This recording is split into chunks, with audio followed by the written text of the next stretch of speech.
ನಂಗಲಿ ಪಂಚಾಯಿತಿಗೆ ವ್ಯಾಪ್ತಿಯ ಬರುವ ವೆಂಕಟಾಪುರ ಗ್ರಾಮದಲ್ಲಿ ಇವತ್ತು ನಾವಿದ್ದೇವೆ. ನಂಗಲಿ ಪಂಚಾಯಿತಿ ಎಲ್ಲ ಶಾಲೆಗಳಿಗೆ ಒಂದು ಕಲಿಕೆ ಸಾಮಗ್ರಿಗಳನ್ನು ವಿತರಣೆ ಮಾಡೋಕ್ಕೆ ನಾವೆಲ್ಲರೂ ಕೂಡ ಬಂದಿರುವಾಗ ವೆಂಕಟಾಪುರ ಗ್ರಾಮದಕ್ಕೂ ಬಂದ್ವಿ. ಇಲ್ಲಿ ಕೂಡ ಸರ್ಕಾರಿ ಶಾಲೆಯಲ್ಲಿ ಒಂದು ಮಗು ವ್ಯಾಸಂಗ ಮಾಡ್ತಿದ್ವಿ. ನಮ್ಗೆ ಇಲ್ಲಿ ಬಂದಾಗ ತುಂಬಾ ಬೇಜಾರಾಯಿತು. ಏನಪ್ಪ ಇಲ್ಲಿ ಗಡಿಭಾಗ, ನಂಗ್ಲಿ ಗಡಿಭಾಗ, ಈ ಶಾಲೆಯಲ್ಲಿ ಒಂದು ಮಗು ವ್ಯಾಸಂಗ ಮಾಡ್ತಾ ಇದೆ ಅಂತ ತುಂಬಾ ಬೇಜಾರಾಯಿತು. ನಾನು ಈ ವೆಂಕಟಾಪುರ ಗ್ರಾಮಸ್ಥರಲ್ಲಿ ಮನವಿ ಮಾಡ್ಕೊಂತೀನಿ, ಕೈ ಜೋಡಿಸಿ ಮನವಿ ಮಾಡ್ಕೊಂತೀನಿ. ಯಾಕೆ ಅಂದ್ರೆ ಸರ್ಕಾರಿ ಶಾಲೆ ಉಳಿಸೋದು ನಮ್ಮೆಲ್ಲರ ಕರ್ತವ್ಯ. ಆದ್ರಿಂದ ಒಂದು ಊರಿಗೆ ಒಂದು ಸರ್ಕಾರಿ ಶಾಲೆನ ತಗೊಂಡ್ಬರ್ಬೇಕು ಅಂದ್ರೆ ತುಂಬಾ ಕಷ್ಟ ಇದೆ. ಇವತ್ತಿನ ದಿನಗಳಲ್ಲಿ ಹೊಸ ಸರ್ಕಾರಿ ಶಾಲೆ ಬೇಕು ಅಂದ್ರೆ ತುಂಬಾ ಕಷ್ಟ ಇದೆ.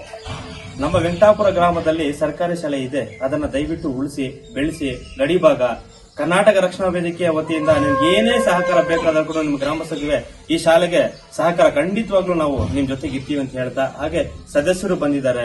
ಹಾಗೆ ಎಲ್ಲಾ ಕರ್ನಾಟಕ ರಕ್ಷಣಾ ವೇದಿಕೆ ಎಲ್ಲಾ ಸದಸ್ಯರು, ದಿಲೀಪ್ ಮತ್ತೆ ಅಶೋಕಣ್ಣ, ಸತೀಶ್ ಅಣ್ಣ ಎಲ್ಲರೂ ಕೂಡ ಬಂದು, ಈ ಒಂದು ನಂದೀಶ್ ಅಣ್ಣ ಎಲ್ಲರೂ ಕೂಡ ಬಂದು ಆಗಮಿಸಿ ಇಲ್ಲಿ ಬಂದಾಗ ನಮ್ಗೆಲ್ಲರೂ ಕೂಡ ತುಂಬಾ ಬೇಜಾರಾಯ್ತು. ಯಾಕೆಂದ್ರೆ ಪ್ರತಿಯೊಂದು ಶಾಲೆಗೂ ತಾಲೂಕಿನಲ್ಲಿ ಭೇಟಿ ಕೊಡ್ತಾ ಇರ್ತೀವಿ. ಎಲ್ಲಾ ಶಾಲೆಗಳಲ್ಲಿ ಕೂಡ ಕನಿಷ್ಠ ಪಕ್ಷ ಕಮ್ಮಿ ಅಂದ್ರೆ ಕೂಡ ಒಂದು 15-20 ಮಕ್ಕಳಾದ್ರೂ ಇರ್ತಾರೆ ಶಾಲೆ ಊರಲ್ಲಿ.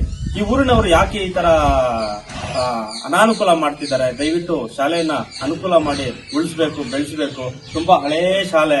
ಈ ಶಾಲೆಯಲ್ಲಿ ಈ ಊರಿನ ಗ್ರಾಮಸ್ಥರು ತುಂಬಾ ಓದಿ ಒಂದು ವಿದ್ಯಾವಂತರಾಗಿದ್ದಾರೆ. ಮುಂದೆ ಈ ಊರಿನವರು ಒಂದು ಡಾಕ್ಟರ್ಗಳು, ಇಂಜಿನಿಯರು, ಒಳ್ಳೆ ಬಿಸ್ನೆಸ್ ಮ್ಯಾನ್ಗಳಾಗಿದ್ದಾರೆ. ಇಂಥ ಶಾಲೆಗಳೆಲ್ಲ ನೀವು ಮರೆತರೆ ನಿಜವಾಗ್ಲೂ ತುಂಬಾ ಅನ್ಯಾಯ ಆಗುತ್ತೆ. ದಯವಿಟ್ಟು ತಮ್ಮಲ್ಲಿ ಗ್ರಾಮಸ್ಥರಲ್ಲಿ ಮತ್ತೆ ದಯವಿಟ್ಟು ನಾನು ಗ್ರಾಮಸ್ಥರಲ್ಲಿ ಮನವಿ ಮಾಡ್ಕೊಂತೀನಿ, ಶಾಲೆ ಉಳಿಸಬೇಕಂತ ತಮ್ಮಲ್ಲಿ ಕೈ ಜೋಡಿಸಿ ಮನವಿ ಮಾಡ್ಕೊಂತೀನಿ. ಈ ಶಾಲೆ ಉಳಿಸೋದಕ್ಕೆ ನಾವೆಲ್ಲರೂ ಕೂಡ ಸದಾ ನಿಮ್ ಜೊತೆ ಇರ್ತೇವೆ.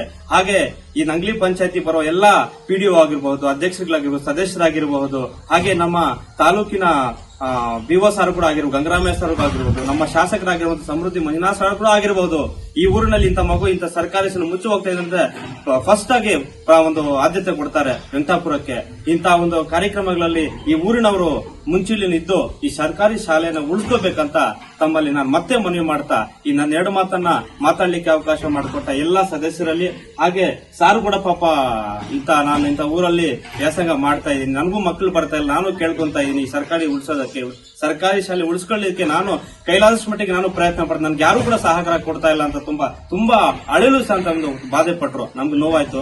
ಆದ್ರಿಂದ ನಾನು ವೆಂಕಟಾಪುರ ಗ್ರಾಮಸ್ಥರಲ್ಲಿ ಹಾಗೆ ಸದಸ್ಯರಲ್ಲಿ ಕೂಡ ಪ್ರತಿಯೊಬ್ಬರಲ್ಲೂ ಕೂಡ ಮನವಿ ಮಾಡ್ಕೊಳ್ಳೋದು ಇಷ್ಟ. ದಯವಿಟ್ಟು ಸರ್ಕಾರಿ ಶಾಲೆ ಉಳಿಸಿ ಬೆಳೆಸಿ.